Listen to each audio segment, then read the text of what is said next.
अब हमारे पड़ोस में ही बांग्लादेश में क्या हुआ, उसके कुछ तात्कालिक कारण और पहलू है, ये बात ठीक है, लेकिन इतना बड़ा उत्पात तो उससे नहीं होता।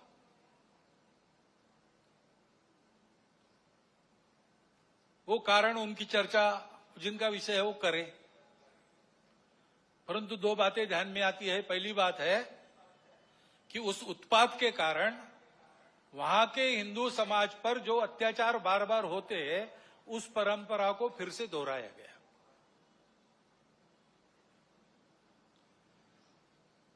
पहली बार वहां का हिंदू संगठित होकर अपने बचाव में रास्ते पर आया, इसलिए कुछ बचाव हो गया। परंतु कहीं कोई गड़बड़ हो, दुर्बलों पर अपना गुस्सा निकालने की ये जो कट्टरपन की प्रवृत्ति है, वो प्रवृत्ति जब तक वहां विद्यमान है, तब तक वहां की हिंदू क्या, वहां के सभी अल्पसंख्यक उनके सर पे खतरे की तलवार लटकी रहेंगी। उनको आवश्यकता है मदद की। विश्व भर के हिंदुओं की, भारत के सरकार की सहायता उनको मिले, ये उनकी आवश्यकता है। परंतु इससे ये ध्यान में आता है, और ये ध्यान में आना चाहिए, हिंदू समाज के भी ध्यान में आना चाहिए कि दुर्बल रहना अपराध है।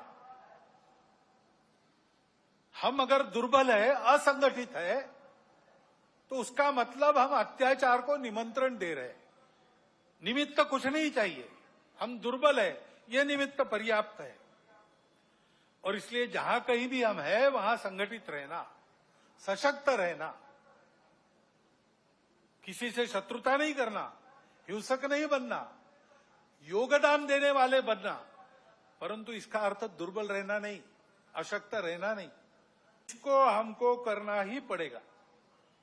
अब हमारे पड़ोस में ही बांग्लादेश में क्या हुआ, उसके कुछ तात्कालिक कारण और पहलू है, ये बात ठीक है, लेकिन इतना बड़ा उत्पात तो उससे नहीं होता।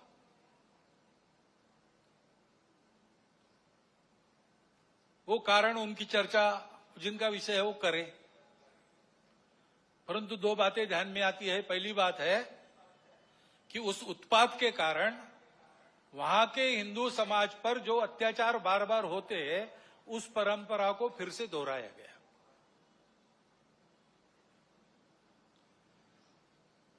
पहली बार वहां का हिंदू संगठित होकर अपने बचाव में रास्ते पर आया, इसलिए कुछ बचाव हो गया।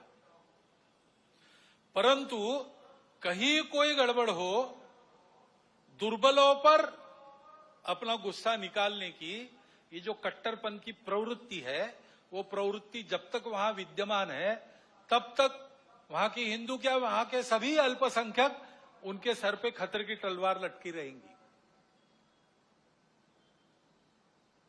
उनको आवश्यकता है मदद की। विश्व भर के हिंदुओं की, भारत के सरकार की सहायता उनको मिले, ये उनकी आवश्यकता है। परंतु इससे ये ध्यान में आता है, और ये ध्यान में आना चाहिए, हिंदू समाज के भी ध्यान में आना चाहिए कि दुर्बल रहना अपराध है।